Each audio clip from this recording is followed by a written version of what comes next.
Xalqimizning sog'ligi, onalar va bolalar, nuroniylarning salomatligi hech narsa bilan o'lchanmaydigan eng bebaho boyligimizdir. Shuning uchun mamlakatimizda islohotlarning bosh mezoni bo'lgan inson qadri uchun tamoyilning muhim bo'g'inlaridan biri ham barcha uchun sifatli tibbiy xizmatlar olishga imkoniyat va shart-sharoitlar yaratishdan iborat. Ahamiyatlisi, sifatli tibbiy xizmat respublikamizning barcha hududlariga birdek kirib boryapti.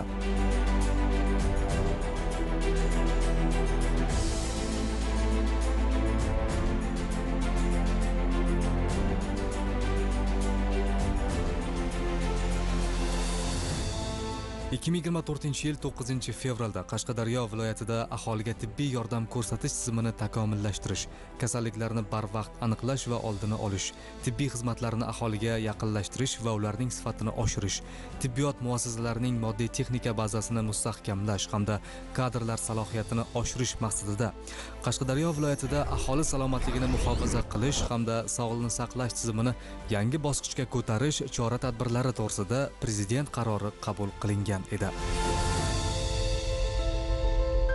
Bu qarorda tibbiyotimizdagi barcha muammolar ko'rsatildi va ularning yechimlari, chora-tadbirlari belgilab berildi. Bu qarorda birlamchi tizimda qilish kerak bo'lgan vazifalar belgilab berildi. Bunda aytish mumkinki, mana onkologik kasalliklarni dastlab aniqlagan holatlarda aniqlagan tibbiy brigadalarga 2 million so'mdan mukofot pullari birinchi Qashqadaryoda qo'llanildi. Bu o'z samarasini berdi. Mana bir yil ichida 100 dan oshiq bemorlar erta bosqichda aniqlanib, ularni oldi olindi yoki vaqtida davo choralari ko'rildi. Tibbiyotni xalqqa yaqinlashtirish borasidan bir qancha ishlar qilindi. Buning natijasida oldinlari viloyat markazida qilingan yuqori texnologiya operatsiyalar tuman darajasiga tushirildi. Respublikada qilingan yuqori texnologiyali amaliyotlar viloyat darajasiga tushirildi. Bitta ikkita misollar keltirishim mumkin. Mana shu 2024-25 yillarda ikkita tumanimizda buyrak ko'chirish operatsiyalari Kitob va Kasbi tumanida bajarildi. Muvaffaqiyatli bajarildi, bemorlar sog'ayib ketdi. Respublika Vohidov nomidagi jarrohlik instituti ustozlarimiz yordamida viloyatdagi o'zimizning mahalliy kadrlar bajardi. Bu juda ham quvonarli hol. Prezidentimizning 67-qarorlarida kadrlarni tayyorlashga ham alohida e'tibor berilgan. Bu bo'yicha mana biz 24-yilda viloyatimizda 100 ga yaqin kadrni chet elda o'qitishga muvaffaq bo'ldik. Ozarbayjonda bir qancha jarrohlarimiz juda ham yaxshi malaka oshirib keldi. Jigar ko'chirib o'tkazish, buyrak ko'chirib o'tkazish amaliyotlari bo'yicha Rossiyadagi eng ilg'or klinikalarda tajriba almashib keldi. Belarusiyada ham bir qancha shifokorlarimiz o'zlarining malakalarini oshirib keldi.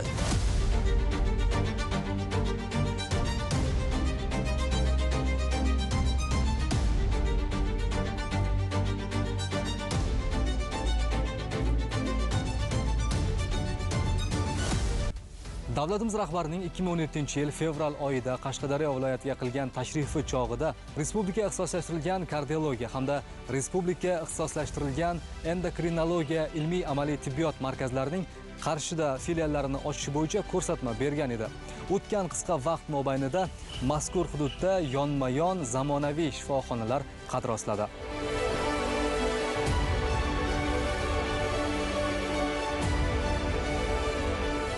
Ilgari kardiologik va endokrinologik kasalliklar bilan og'rigan qashqadaryolik bemorlar poytaxtga yoki ba'zan xorijiy mamlakatlarga davolanish uchun borishar edi. Bugun esa xorijliklar ham shifo izlab Qarshiga kelishlari mumkin. Boisi bu yerda eng so'nggi rusumdagi asbob-uskunalar bilan jihozlangan zamonaviy shifoxonalar faoliyat ko'rsatmoqda.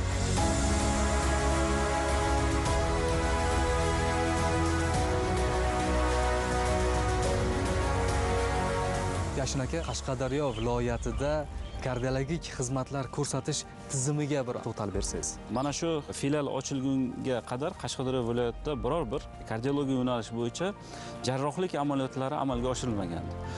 Shu bino ishga topshirilishi bilan rentgen endovaskulyar jarrohlik bo'limi va kardiojarrohlik bo'limi ochildi va o'z ish faoliyatini boshladi.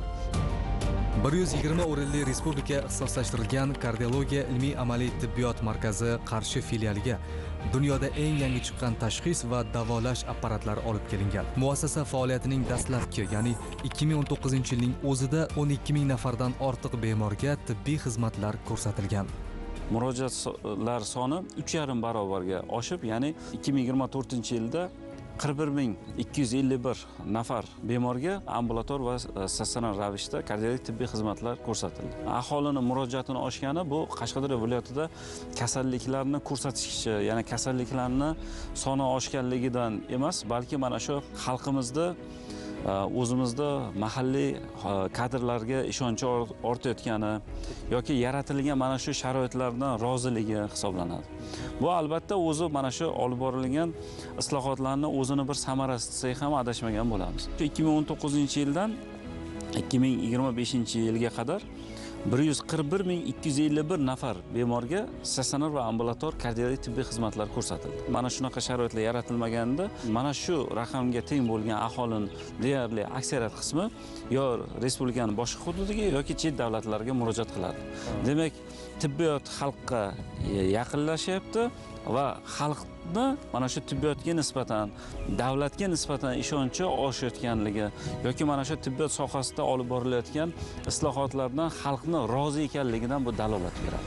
Reabilitatsiya va yurak ishemik kasalliklari, surunkali yurak yetishmovchiligi va aritmologiya, arterial gipertenziya, rentgen endovaskulyar jarrohlik, kardiojarrohlik, qabul diagnostika kabi bo'limlar, shuningdek, kunlik 100 qatnovga mo'ljallangan poliklinika bemorlarga xizmat ko'rsatib kelmoqda.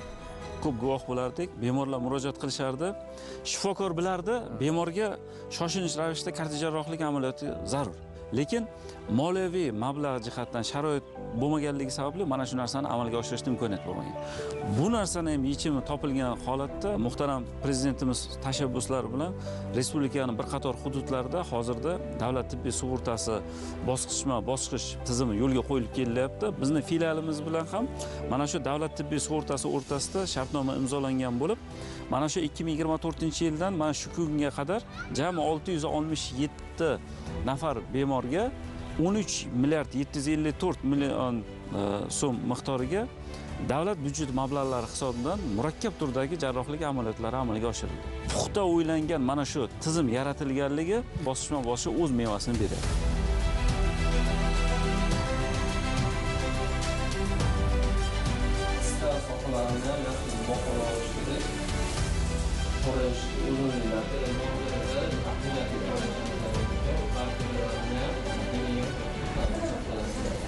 Hozir bizda diagnostik koronagrafiya protsedurasi bo'lyapti. Bu tekshiruv yurak koronar tomirlarini bemorda hech qanaqa uxlatish, umumiy og'riqsizlantirishsiz, uxlatishsiz, hech qanaqa kesmalarsiz o'sha asosiy kasalligiga sabab bo'lgan yurak koronar tomirlaridagi o'zgarishlarni aniqlab beriladi va bizga keyingi davo taktikalarimizni qilishimizga asosiy yo'nalish beradigan yuqori texnologiyali tekshiruv usuli hisoblanadi.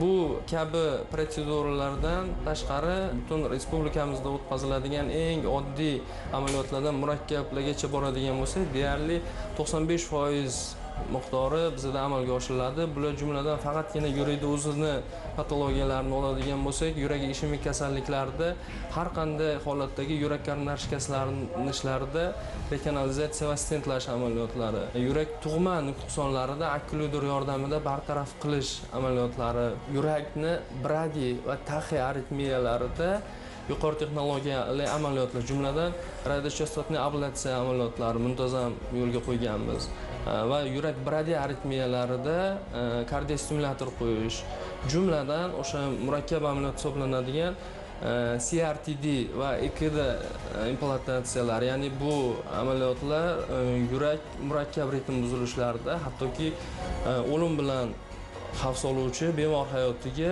shunaqa patologiyalarda bemorda hayotini saqlab qoladigan qutqaruv nimchasi vazifasini bajaradigan devayslar hisoblanadi. Shularni ham hattoki jamoamiz bilan birgalikda mustaqil amalga oshirdik bu amaliyotlarni. Kardiojarrohlik amaliyot o'tkazamiz. Bu bemorimizda hozir aorta koronar shuntash operatsiyasi rejalashtirilgan. Har kuni 2-3ta shunaqa operatsiyalar o'tkazamiz. Bu operatsiya ikki xil usulda o'tkaziladi bizning markazda. Birinchisi bu ishlab turgan yurakda ochiq usulda, ikkinchisi kichik kesmalar orqali hozir to'liq yo'lga qo'yilgan. Bunaqa operatsiyalarimiz soni 30% ga yaqin. Bu operatsiyalar oldin Hindistonga borib yoki Toshkentda очередda turib bitta ikkita markazlarda bo'lardi, o'sha yerda o'tkazilardi. O'zim ham o'sha 2017-yilda oxirida kelganimda Toshkentda ikkita, uchta markaz bo'lardi. O'sha yerda juda katta o'sha bemorlarga navbat bo'lardi. Keyin 3-4talab operatsiya o'tkazilardi. Hozir bunaqa narsalar viloyatda o'zi tashkillashtirilgan, viloyat markazlarida. Qayerda yashaysiz? Yaxshimisiz? Hozirda qoldimi? Ha, zo'r.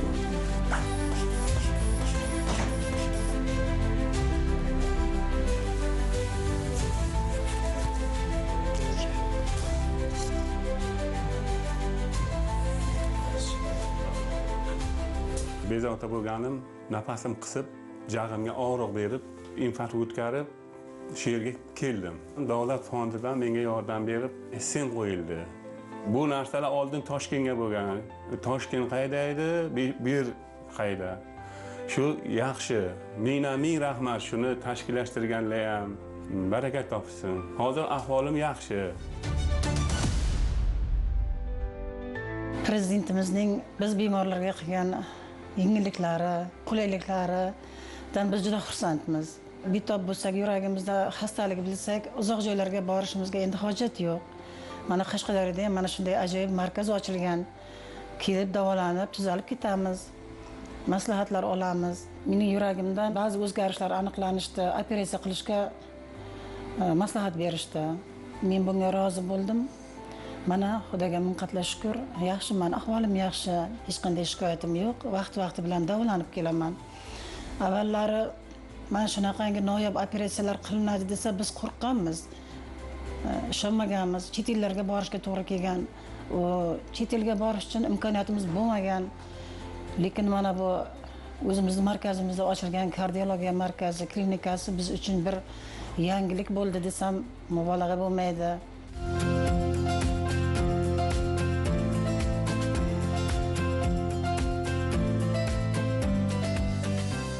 Murakkab turdagi jarrohlik amaliyotlari o'tkazilayotganligi, mana statistik raqamlarni keltiryapsiz. Endi o'z-o'zidan savol tug'iladi-da.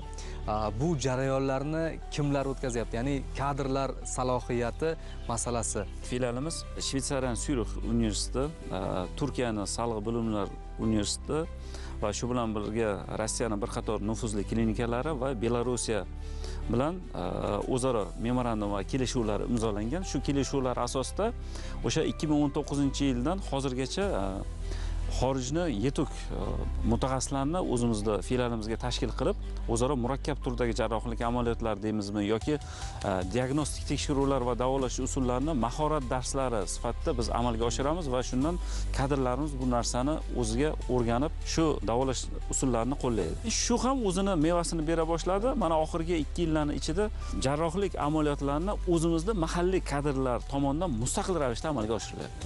Yana bir e'tiborli jihati, ilgarigi mutaxassislarni taklif qilganimizga nisbatan jarrohlik amaliyotlari deyarli 2 barobarga oshgan. Demak, malakali mutaxassislarimiz, o'zimizda mahalliy kadrlarimiz buni yaxshi o'zlashtirib olgani va amaliyotida tatbiq qila bilganligini bildiradi va xalqimizda o'zimizda mahalliy kadrlarga va hududimizdagi shifokorlarga o'zi ishonchini ortganini bildiradi. Kardiologik xizmatlar ko'rsatish tizimi rivojlangan, ilg'or xorijiy davlatlarda tahsil olgan malakali shifokorlar ishga jalb qilindi. Ular o'z tajribasi va bilimlarini viloyatdagi hamkasblariga ham o'rgatmoqda. 2019-yil o'qishga o'tganimda bu yerga keldim, ko'rdim, hamma imkoniyatlar yaxshi. Prezidentimiz tomonidan tibbiyot xodimlarini chet elda, ayniqsa Yevropada malaka oshirish kelishlar haqidagi farmonlarni eshitib juda ham xursand bo'lganman. Yevropada ham ta'lim olishga menga imkoniyat tug'ildi. Tibbiyot sohasi bo'yicha 6-o'ringa turadigan Germaniyaning Berlin shahridagi Sharetti klinikasida o'qishga muvaffaq bo'ldim. Nobel mukofotlari laureatlari bu Sharetti klinikasidan chiqqan. Yevropa olimlarining ichidan. Biz odatda exokardiografiya tekshiruvini oddiy yotgan yuklamasiz holatda ko'ramiz. U yerda esa stress, ya'ni yuklamali dorilar bilan stress tekshiruv usullari, ya'ni bemor tinch holatda hech qanday shikoyat bo'lmasligi mumkin.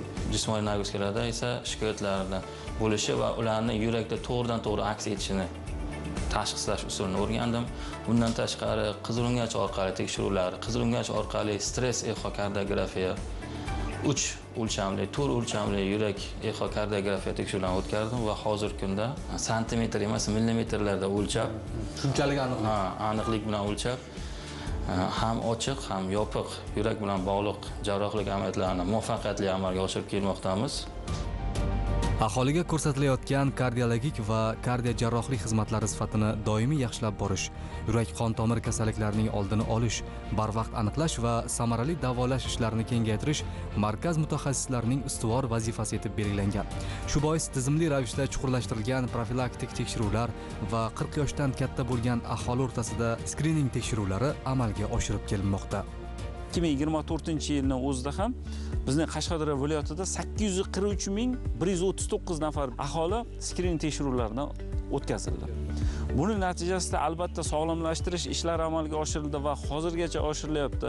Alohida to'xtaladigan qismimiz 53.256 nafar bemorda mana shu yurak qon tomir tizimi kasalliklarini erta o'z vaqtida aniqlashda imkoniyati aniq bo'ldi. Bu degani demak 53.000 nafar bemorni o'z vaqtida yurak qon tomir kasallikka kasallanish oldi olindi. Nogironlik va uning asoratlari yoki erta o'lim bo'lishi oldi olindi. Respublika ixtisoslashtirilgan endokrinologiya markazi filiali ham Qashqadaryo viloyati uchun juda zarur edi. Muassasa faoliyati yo'lga qo'yilgunga qadar bunday tibbiy xizmatlarning sanoqlilarigina viloyat endokrinologiya dispanserida ko'rsatilib, jihozlari, davolash tizimi eskicha edi. Prezident tashabbusi bilan tashkil etilgan yangi shifoxona endokrinologik kasalliklarni profilaktika qilish va samarali davolashga xizmat qilmoqda. Bizni bu filialimiz qurilguncha sohamiz bo'yicha qiladigan ishimizni bir 10% ishlarni amalga oshirganmiz va bu filialimiz qurilgandan keyin biz o'sha sohamizga tegishli bo'lgan barcha jarayonlarni, ya'ni kasallikni oldini olishdan boshlab uning asoratlari bilan kurashishgacha bo'lgan barcha jarayonlarni qamrab oldik. Endokrinologiya sohasi bu juda ham organizm uchun gormonalni fonni o'rganadigan soha hisoblanadi. 2018-yilgacha mana shu viloyatning o'zida bir dona ham gormon tekshiruvlari amalga oshirilmagan. Oddiygina bitta analiz qilish uchun ham bemorlarimiz poytaxtga intilishgan. Bu albatta o'z-o'zidan ovoragarchilikka olib kelgan. Hozirgi kunda sohamizga tegishli bo'lgan barcha diagnostik usullarni shu filialimizning o'zida amalga oshirib kelmoqdamiz. Kasallikning asoratlari bo'lgan jarrohlik amaliyotlarini ham biz 18-yilgacha bir dona ham mana shu viloyatimizda amalga oshirmaganmiz. Hozirgi kunda qalqonsimon bezning barcha turlari, ya'ni o'sha respublika darajasida qanday operatsiyalar amalga oshirilayotgan bo'lsa, barcha turlari mana shu filialimizning o'zida amalga oshirib kelmoqdamiz. Ya'ni o'sha bizning tilimiz bilan aytganda total strukturomektomiya yoki gemistropektomiya va qalqonsimon bezning oldi holatdagi bezlarni jarrohlik amaliyotlari bilan olib kelmoqdamiz. Va undan tashqari bemorlarimizni juda ko'p qiynaydigan va hozirgi kunda dolzarb muammo bo'lib kelayotgan o'sha diabetik to'piq sindromi ham murakkab jarrohlik amaliyotlarini ham shu filialimiz o'zida amalga oshiramiz. Ya'ni bu ham o'sha biz tilimiz bilan aytadigan bo'lsak, boldir son amputatsiyasi yoki son amputatsiyasi yoki egzoartikulatsiyasi degan jarrohlik amaliyotlarimiz yoki autodermoplastika jarrohlik amaliyotlari mana shu filialimizning o'zida, ya'ni mahalliy shifokorlarimiz tomonidan amalga oshirilib kelmoqda.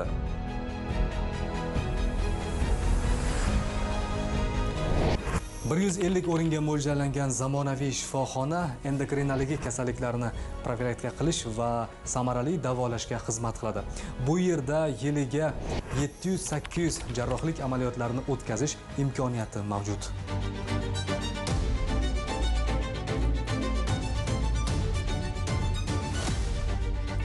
Yagona tizim tashkil qilingan bo'lib, endokrin kasalligi bor barcha bemorlar elektron tizimga kiritiladi. Bunda bemorlarning biz sonini, ularni dori-darmon bilan ta'minlanishini hamda bosqichma-bosqich davolanishga kelishlarini nazorat qilib, monitoring qilib borsak bo'ladi. Viloyatlarda, hududlarda o'sha murakkab operatsiya jarayonlarining o'tkazilishiga va ularni sifatli o'tkazilishiga qanaqadir bemorlarda, yurtdoshlarimizda bir ishonchsizlik bir tushunchalari bo'lardi-da. Professional xalqaro standartlarga mos operatsiyalar amalga oshirilishiga qay darajada ishonyapti bemorlar deb o'ylaysiz? Qalqonsimon bez patologiya va yiringli jarrohlik bo'limlarimizda biz 30 turga yaqin jarrohlik amaliyotlarini shu yerning o'zida bajarib kelmoqdamiz. Bundan xalqimiz juda ham xursand. Ulardan masalan gaplashganimizda borganda masalan markazlarda ozgina yo'lda ovoragarchilik, masalan bir kun 2 kun oldin borish kerak, analiz topshirish kerak, analizlarning javobini kutish kerak. Mana shunaqa ovoragarchiliklar bo'lmasdan xarajat qiladi qancha? Shu yerda ilgari order asosida jo'natilardi. Hozir mana shu yerda deyarli 97% gacha bo'lgan operatsiyalar o'zimizda o'tkazilyapti. Jarrohlik amaliyotigacha bo'lgan davr va jarrohlik amaliyoti va jarrohlik amaliyotidan keyingi bo'lgan davrda bemorlarga o'zlarimizning shifokorlarimiz tomonidan nazorat qilib borilyapti. Laboratoriya bo'limimizda to'liq avtomatlashtirilgan analizatorlar, gematologika to'liq avtomatlashtirilgan analizator, bularning barchasi to'liq avtomatlashtirilgan. Ilgari bu narsalar yarim avtomat va inson omili bilan bog'liq bo'lib bajarilardi. Chet davlatlarda ko'p bo'lasiz. Ayni shu yo'nalishda deylik bizni shifokorlarimiz ilg'or xorij mamlakatlaridan nimalarni o'rganishlari mumkin? Men nega bu savolni beryapman? Bizda ham deylik barcha zamonaviy asbob-uskunalar mavjud. Doimiy izlanishda shifokorlarimiz, doimiy rivojlanishda. Ulardan qanday tajribalarni almashish mumkin? Malaka jihatdan, davolash standartlari jihatdan, davolash jarayonlari jihatdan xorijiy davlatlar bilan bizni filialimizda deyarli bir xil. Faqat ayrim jihatlari, masalan, o'rganadigan qismimiz yoki ayrim jihatlari farq qilishi mumkin. Masalan, raqamlashtirish, ayrim jarayonlar avtomatlashtirilganligi bilan ozroqgina farq qiladi. Bu narsa bosqichma-bosqich davom etadigan jarayon bizni filialda ham yo'lga qo'yiladi.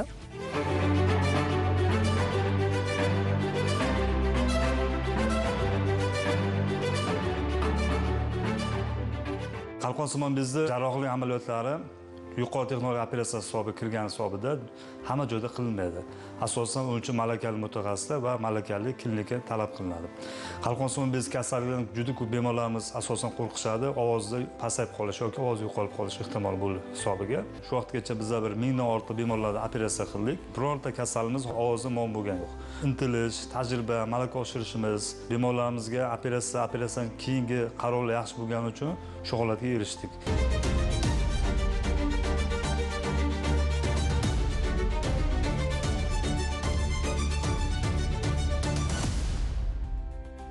Bemorlar bilan muloqot, jarrohlik amaliyotlaridan oldinmi, keyinmi, ularga qanday tushuntirishlar olib boriladi? Deylik, individual yondashish kerak bo'lgan bemorlar bo'lishi mumkin. Umuman mana shu jarayonlar qanday kechadi? Bemorlarimiz uchun diabet maktab tashkil qilingan bo'lib, bemorlarga, bolalar va kattalarga bu yerda diabet kasalligi bo'yicha darslar o'tiladi. Bunda bemorlarga qonda qandni o'lchash, bemorlar o'z-o'zini monitoring olib borishi, sog'lom ovqatlanish, sog'lom turmush tarzi, ichadigan dorilari, oladigan insulinlari va operatsiya bo'lgan bemor bo'lsa, operatsiyadan keyingi parvarishlari haqida bemorlarga individual tushuntirish ishlari olib boriladi.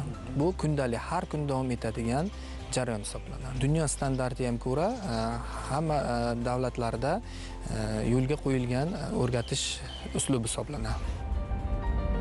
Jarrohlik amaliyotlarini ham juda kichkina invaziv kesmalar bilan amalga oshiriladigan tibbiy jihozlarni olishni rejalashtirganmiz va bu apparatlarni biz olganimizdan keyin bemorlarimiz jarrohlik amaliyotidan keyin juda tezda turib ketadigan, asoratlarni bo'lmaydigan, yangi, ya'ni chet elda qilinadigan jarrohlik amaliyotlarini biz mana shu filialimiz o'zida ham amalga oshirishni rejalashtirganmiz va albatta buni biz tibbiyot xodimlari amalga oshiramiz. Tatbiq etilayotgan chora-tadbirlar natijasida bemorlarda yuqori sifatli tibbiy xizmatdan foydalanish imkoniyati yanada kengaydi. Bu esa xalqimizning yashash sifatini yaxshilashga, o'rtacha umr ko'rish davomiyligini uzaytirishga xizmat qilmoqda. Albatta, bular davlatimiz rahbari boshchiligida tibbiyotni xalqqa yanada yaqinlashtirish borasida olib borilayotgan ezgu sa'y-harakatlarining hayotiy tasdig'idir.